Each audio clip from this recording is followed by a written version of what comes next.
Thank you so much for coming. If we haven't met, my name is Dan Crutchfield, and I really appreciate y'all being here today. It's really important to Cruises and Tours, Outside Agents, that you have all the tools that you need to grow your business, because quite frankly, if your business isn't growing, neither is ours, and we're very aware of that, and we appreciate your hard work and everything you do. We're aware that we have many seasoned agents, people that have been with travel for years and years. Some of you are corporate agents. You work for a large corporation, and now you decided to go home and take it out of your house and do it yourself. We have a lot of people that are in the middle of career changes and say, I want to try this out. So for us, we know that we have a demographic of agents to reach out to that are going to be varied. So when we do sales presentations and when we offer these types of materials for you guys and all of our training material we offer, we need you to keep in mind that we're trying to do a little bit of a shotgun approach and give as much information as we can to a large, broad area of people. So with that said, let me go over a couple of things. Diving into Groups 101. Last time, I'm going to cover a couple things we talked about briefly. We talked about the different types of groups. Every group is uniquely marketed and managed to. There are different major types of groups that you're going to reach out to and or will come to you for assistance. Each one of them has to be uniquely marketed to. Each one has to be uniquely managed. You have to massage each one of them differently. In the marketing area of your groups, the most important thing is to have a budget, okay? The return on your investment with groups is huge. There's a lot of money to be made in groups. It's just that simple. 3-night cruise, family of 3, you're getting $25 commission. You're going to work hours to find this ship, this sailing, this ship, this sailing. They can't decide. Phone calls back and forth, faxing back and forth, holding space, losing space, getting the space back. We've all been there, done that, and you're going to make $75 if you're really lucky on that cabin. With a group, you get good at it. With a group, you can do the same amount of work, and instead of it being a family of 3, it can be a group of 30. Real easy. It can be done. If you haven't done it yet, you just have to believe me, it can be done. If you've done groups before and you say, that's not the experience I've had, then what's key is making sure that your marketing is specific and that you stay focused on what your outcome is, and that's to stay within your budget. You start spending too much money and too much time. Your return on your investment is your time. You spend too much time and too much money trying to market to a group that you haven't at the beginning really defined.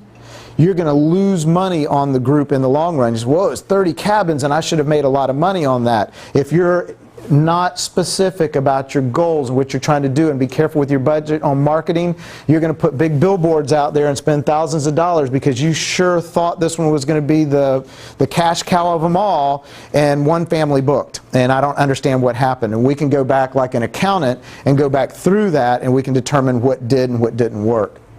In your sales strategy for your groups, your target audience is really important. Knowing who the decision maker is, whether it's considered like a group leader or whether it's in a corporate or incentive-based thing, I don't care what it is, with your group, if you do not have the decision maker in front of you, for sure the group's not going to go with you. Period. It's not going to happen. She can come to me and say, I have this really cool idea with this group, and I'm the travel agent, and I'm going to sit down with this person that's come in my office or called me, and we're going to do all this work for this group. Oh, yeah. But if I've not gone through the right types of questions to ask her previous engagements with her group, and is she the final decision maker, if I don't have that clear, then I don't know that the truth is her sister's also calling her travel agent and her brother-in-law is a travel agent. We've all run into that. So you've got to make sure that your target audience, the person you're spending your time and your efforts with, is the decision maker. If you're not there with that, you need to take a step back and check yourself on that, because that's huge. And then finally, I don't know why that fell that way, managing your group from the concept to conclusion. Making sure that from when they come to you and say this is what they want, you know their goals, you know what they want, you know what their expectations are, and you follow through with that as if it's your money that they're giving you. because you're partnering with these people and you need to make sure their expectations are met. Whether it's one customer that comes to you and says, I have $1,000 to spend, or whether it's a group of 1,000 that says, we have $100 per person to spend, your job is to be very careful with their money so that, one, they're pleased with you and those expectations are met, and two, more important than anything at all, groups rebook. And we're going to look at that in a minute. I see that this is missing stuff. So on this, you can see that says that the money you leave on the table can be the difference in your business success or failure. Money you leave on the table is just what I just said. If you have outspent your budget on your marketing, if you've spent time talking to the person that's not the person that's going to close the deal with you, if you keep shooting at something too low or something too high, we've learned before, and I've talked about it before, don't try to sell them an inside cabin with the assumption that that's all they can afford. You always start with suites. Don't sell them on a 3-day cruise because it's your personal impression they'll probably never do this as their first cruise. You should be talking about a 7-day cruise or longer. So you should be making sure that you take and get everything you can out of that group and get your information by qualifying them correctly. Just like you qualify an individual, you qualify that group and that group leader. So the types of groups are marketed to differently. Of course, we have promotional groups. Those would be groups like we've talked about before, whether you do them yourself or whether Outside Agents does it for you. When it says cruises and tours and Outside Agents, that's considered a promotional group. Steve hit on this on the Q&A earlier. If it were me, and this couple calls me up to book a group, or excuse me, to book a cabin on a sailing in 2014, I'm holding group space. I don't care what you say, she only wants one cabin. I'm holding group space because I've got until 2014 to sell into my promotional space. Not Outside Agents, not Cruises and Tours, not hers, not his, mine. Okay? And I keep a big giant whiteboard with all of my space on it. So I go ahead and put in your amenities, choose your amenities right away, and that is your baby. That is your special baby. You got them a special deal, special rate, and that is your group. So whether it's Outside Agents or whether it's Cruises and Tours, when it's an open group, open promotion group, promotional group.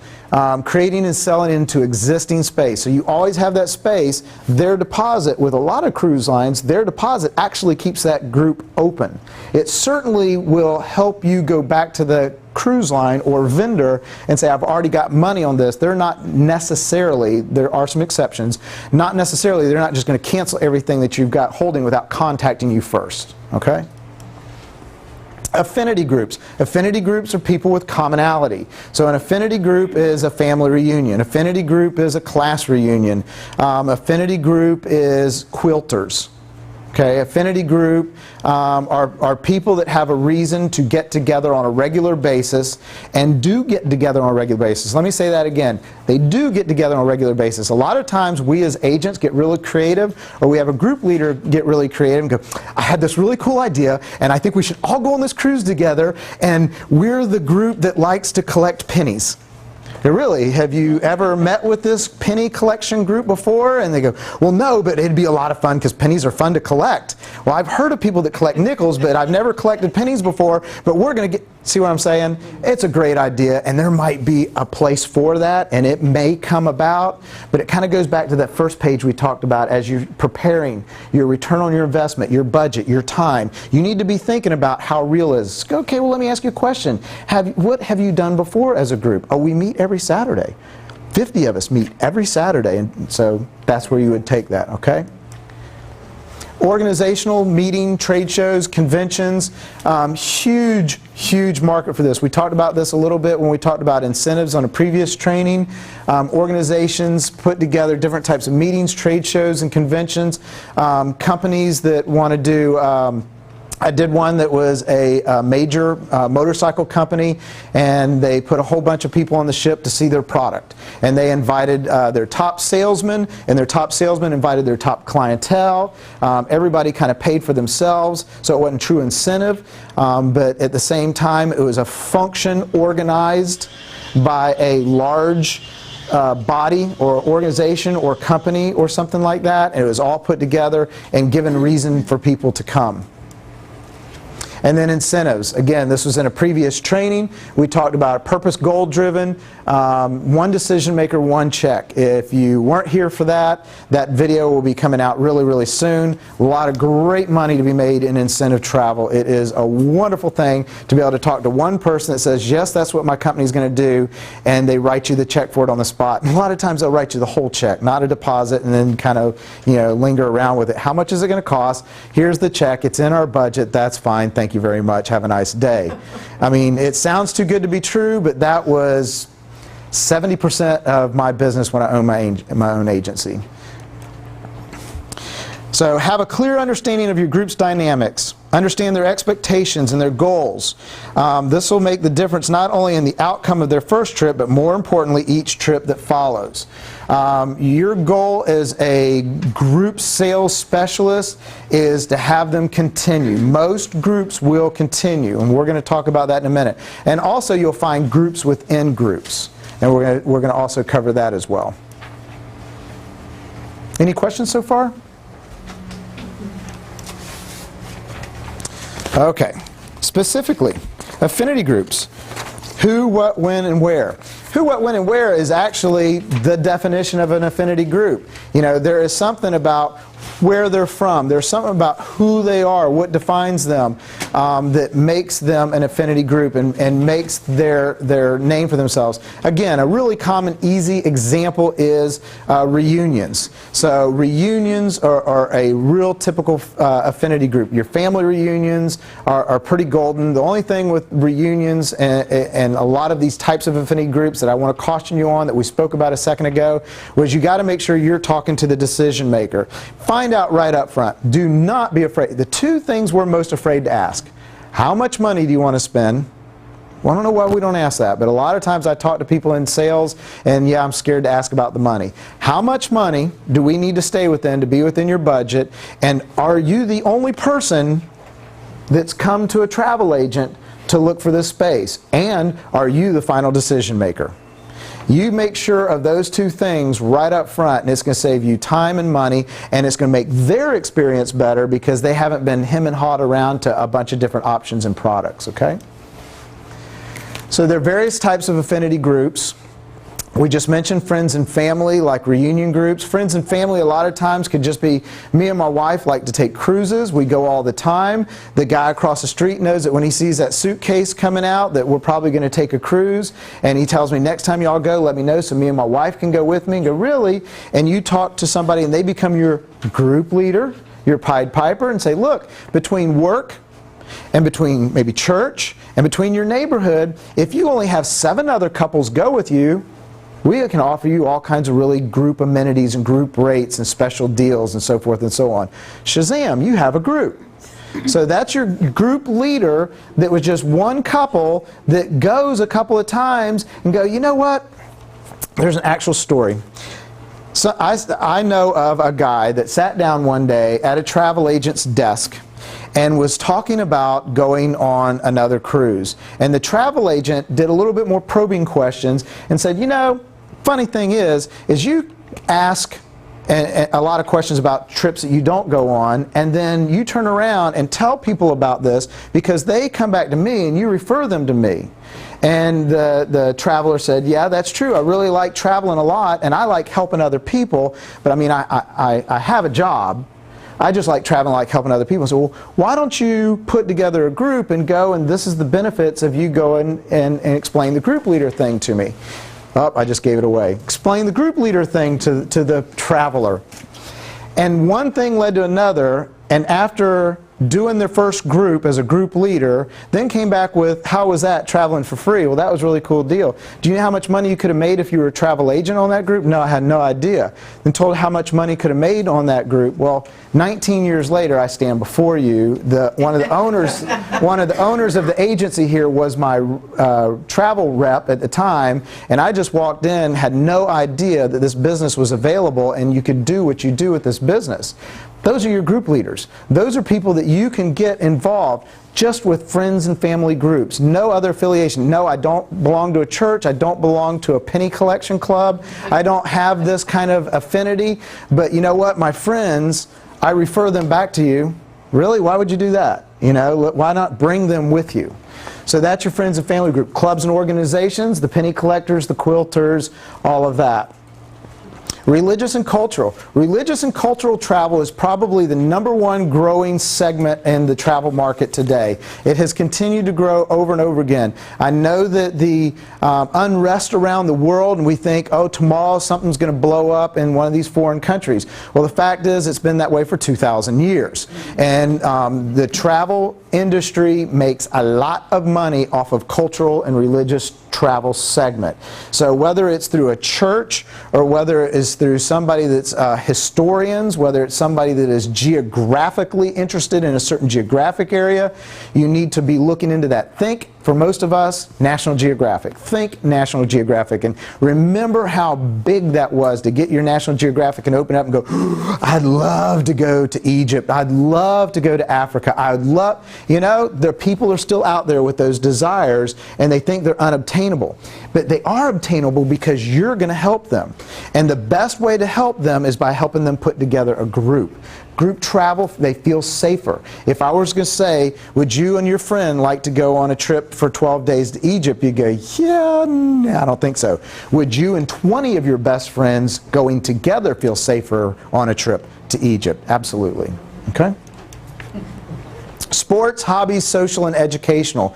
Educational is still a real big market. It's a very tight niche market. I do not mean student groups. I do not mean student groups. Did I say that right in front of the camera? I did not mean student groups. Student groups are great, and a lot of people that specialize in student groups make a lot of money, and that's really good and everything. But student groups are very, very hard to manage and generally don't have a lot of return on your investment. There is very little money to be made in student groups. If you're making money in student groups, I'm really, really happy for you, but I bet you I could sit down with your paperwork and say those same people were, excuse the expression, adults, and they were going on a different type of travel, the amount of time you spent getting that student group out there and your liability, and you put that same energy and effort into one of these other types of groups. Well, anyway, you see where I'm going with that. So yeah, educational, I mean types of segmented markets where they're going, nursing groups, groups, education at sea, continuing education classes. There's a couple of companies out there that do continuing education classes, and you can become certified with them to sell travel into those groups. Social, hobbies, sports, anytime Super Bowl, you know, if you're not planning today for a Super Bowl cruise, then you're already missing out. Because not everybody can A, afford to go to the Super Bowl, B, get tickets to the Super Bowl, and C, fit all in my backyard to watch one TV screen. But most cruise ships and cruise lines, when Super Bowl's in, or major event like the Olympics or soccer or anything like that, they'll have all kinds of special TVs, cameras, things going on board the ship. So sports, clubs, hobbies, golf. One of the really cool segment markets that I got involved in was going to see a golf pro. You go to a country club that is looking for membership. You know, it's really easy to go to a membership committee and say, look, get your golf pro on board with this thing, and then the golf pro gets to know people, and those people invite people that don't go to the country club and say, I want you to meet my golf pro and hear about how cool our country club is, and we're going to go on a trip together, and you're going to get to hang out with him, and we're going to play golf in the 3 ports of call. He's going to give you free pointers on the cruise, and we're going to do putting and swing analysis and all of this stuff on the cruise. Really? Yeah, so for the cost of a regular vacation, you're going to get to meet my golf pro. You're going to see how cool our country club is because we offer this kind of stuff, and don't you want to be a member? And by the end of a 7-day cruise, we're buddies now. I'm best friends with the golf pro and his wife. My wife like each other, and it's all good to go. You share that at a country club, and they go ding, ding, ding, money, membership, okay? So when planned and executed correctly, several, if not all of these components can be incorporated. So can you see how, like, whether it's a club, an organization, or sports, or friends and family, how a lot of these dovetail together and or can be dovetailed together? You could get pretty much any one of the bottom three and say, and your friends and family are welcome too. You know, you should never exclude, unless the organization requires it, you should never exclude, and your friends and family too. Okay?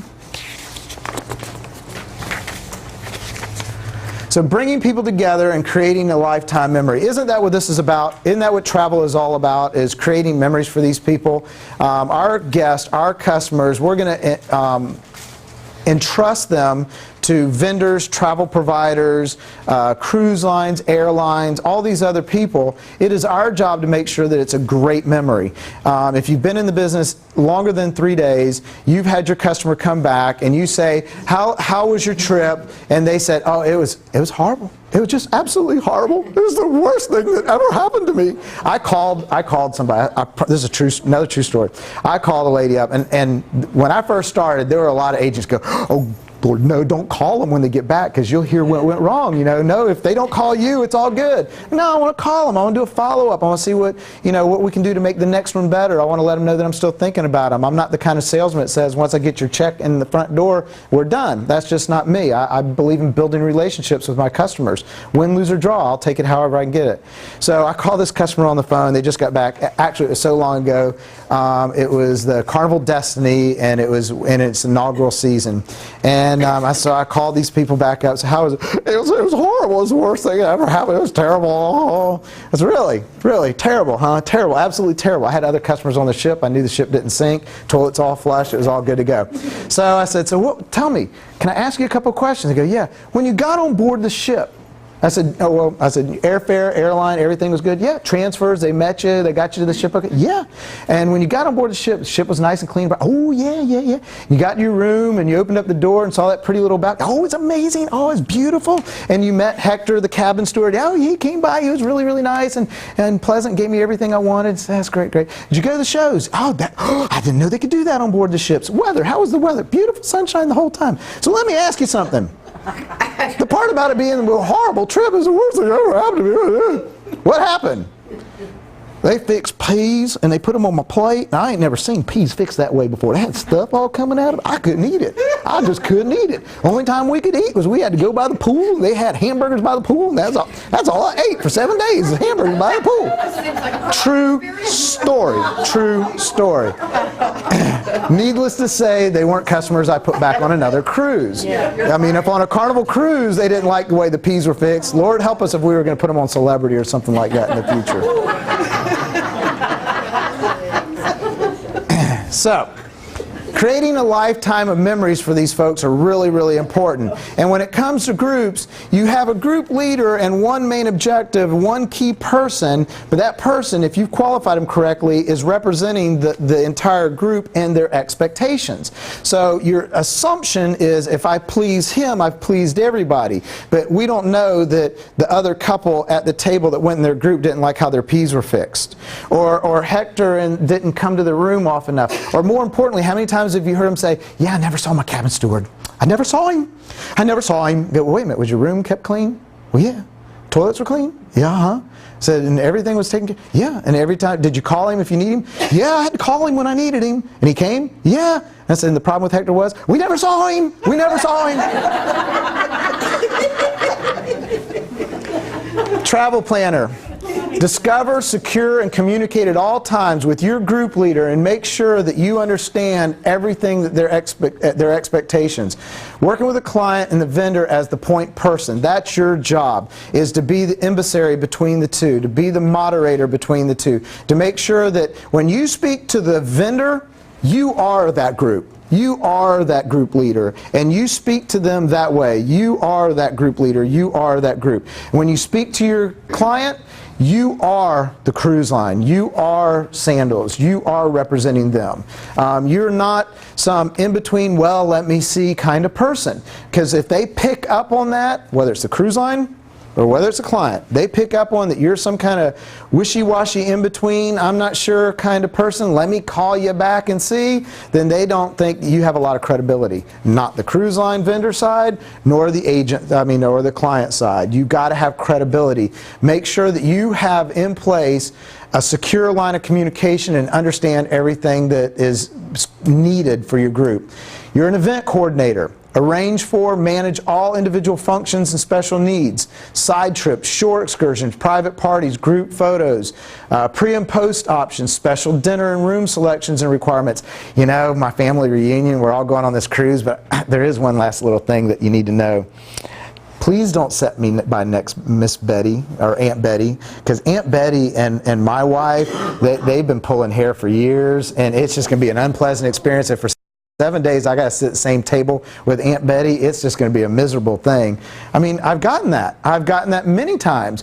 My ex-wife is coming on the cruise because she's best friends with my cousin's brother's other whatever. And we're going to all be together, and Lord help us if our rooms are side by side.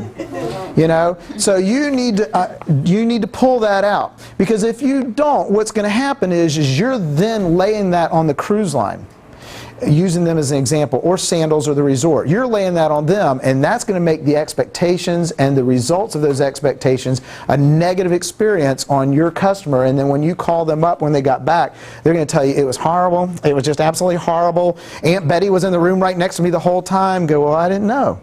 You know? So you need to get that information. Make those arrangements for them. Many of the vendors, like Mel talked about and we heard about last week, many of the vendors will include shore excursions as part of your commission. So A, if it's your job to make these arrangements, do your job. And B, if you're going to get paid for it, do your job. So either way, it's part of your job to make sure that you arrange these things for your customers. You're a destination and product specialist. Be knowledgeable about the products being offered. You cannot get enough training. It is constant. It is wearing. It is taxing. It is a ton. It is invaluable. Whether it is one cruise line or all 28 of the major cruise lines, whether it is one ship or 20 ships in the cruise line, then we look at the resort side, and then we look at the hotel side, and then we look at the air side. It's a ton. It really is, and I know it. And it's always changing. It's always fresh. I stepped away from the industry for a very short period of time and came back, and it's like, oh, wow, what is all this?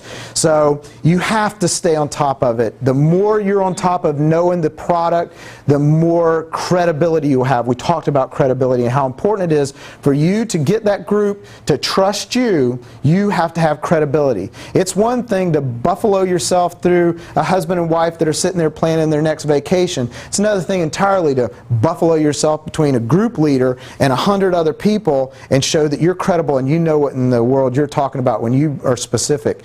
I used to, if I can say it correctly without like sounding egotistical, I used to pride myself, and a lot of agents can do this, it's not just me, to be able to tell you that when you got on such and such a ship, to get to your room, let me tell you something, when your family gets on board that ship, they're going to kind of try to bring you into the main atrium area, and what you need to do is you'll step on, you'll greet somebody, you get to the promenade deck, and what I want you to do is just hang a right and go down the promenade to the next set of doors. There's another set of elevators, and you won't have to wait for an elevator, and your whole family is actually on deck 3 or whatever, and you're going to go down to those other set of doors and turn left and go on in and go to those other set of elevators, and then you're going to go down one deck to deck 3 where your rooms are, and turn right, not left, because the odd number campers are on this side and even number on that, and you're going to come back this way. When you start telling people stuff like that, they're going, holy cow. And you know what? That doesn't mean you had to be on the ship. That just means you did the training. That just means you actually looked at a brochure. That means that when you booked their cabins in their group, that you actually paid attention to where you booked them. So you've got to really be aware of these things and stay on top of it. And then don't be afraid to say, I don't know. A lot of times people like really hesitate. You know, could you tell me how many gallons of gas it takes for that ship to sail from here to San Juan? How does that fit? How does that mean anything? Well, apparently it meant something because they asked you the question. And if you don't know how many metric tons of fuel it takes for that ship to go 1 mile, then you need to pick up a phone and call somebody and say, you know what, that's a great question. It was a great question because they asked it. And you find out, will they be serving steak every night for dinner? You know, I really don't know the answer to that, but you know what, I'll make a phone call and I'll get right back to you. So no matter how small the question seems, again, your group leader, the main key person that we're talking to, represents the whole group, and if you don't show credibility to having that information, they're going to find somebody else. They're going to find somebody else. Relationship building. The group will know if you're the one for them or just an order taker. Become part of their family. Be a team member. Understand the organization in their eyes. That's what I said a minute ago. You got to put yourself in their place. You are their representative. Be their representative. Be there for them. Be the one that is looking out for their best interest, and make sure that they feel that. Make sure that they understand that. Your role as a travel agent, see, that's not going to come up. Your role as a travel agent is to sell travel. Being professional travel agent is what your group expects. What sets you apart is your genuine concern and knowledge of your group. Not the product, but you must have a clear understanding of all the expectations and how to achieve them. I can't make that important enough. Yes, sir. Okay. I can't tell you how important that is. If you do not have a clear understanding of their expectations, if you don't understand all the stuff we just talked about, if you don't have their goals in mind and you don't show that clearly all the way through this process of selling your group to this point, then they're going to see you as an order taker, and they're not going to see a difference in calling your travel agency or your travel agency or your travel agency. It's all the same. When you become part of them, whether it's a large corporation and you act like an employee of that corporation. If it's an organization, senior citizen group, you've got to butter them up and be part of that little senior citizen group. Ask them about how their checker tournament went last week.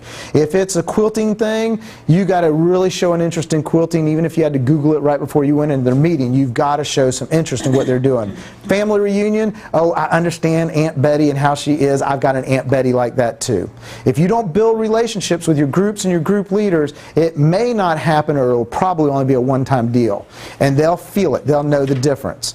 And that's very vital. That's a critical part of making sure that you create this memory of a lifetime for these people by being part of their organization, being part of their family, be a part of what they're trying to achieve and what they're trying to do.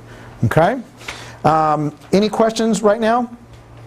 What we're going to do is we're going to take like a 5-minute bio break.